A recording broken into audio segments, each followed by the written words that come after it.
The story of Lucas Cranach.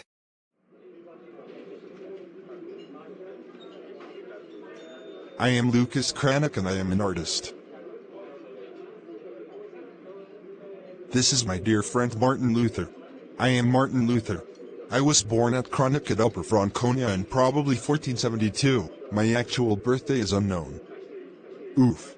I was a court painter to the electors of Saxony and Wittenberg, which was located in the heart of the emerging Protestant faith. I had many patrons including my pal Martin Luther. That's me. During the beginning of the Protestant Reformation, I used my art as a symbol of the new faith. I made lots of portraits of my friend Martin and provided woodcut illustrations for his German translation of the Bible. Yes, you did. One of my most notable paintings was the Law and Gospel, which is known for being the most influential image of the Protestant Reformation.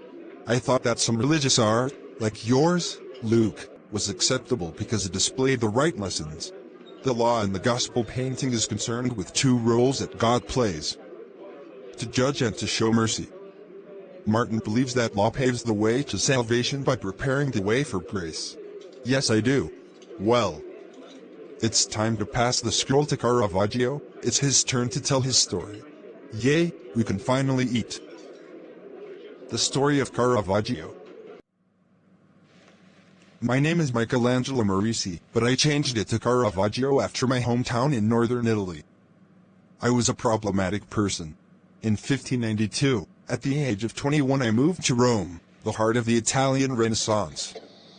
It was irresistible for young artists, like myself at the time. When I arrived I was a nobody, jumping from workshop to workshop, meeting different painters and mastering my craft.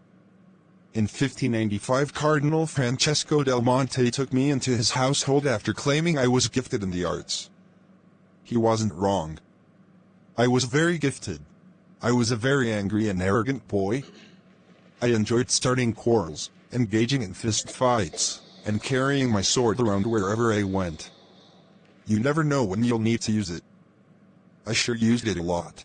I was arrested many times for stupid things like throwing a plate of artichokes at the waiter and abusing the police. In my defense, the waiter was very rude. My painting technique was almost as spontaneous as my temper. I often painted straight onto a canvas without even planning beforehand. To the horror of my critics, I often used ordinary working-class people with rough appearances as my subjects.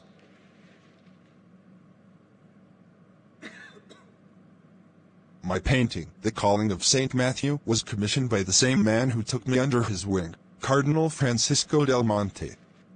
I painted it in a way that would display Christ in the real world rather than in heaven. In the painting, Christ is in a tavern and pointing at a group of men counting money suspiciously. It is meant to give the viewer a feeling that they are being watched by God himself at all times. The painting supports the statement that God sees all. Well then, I must be going now. Okay, fine. The end.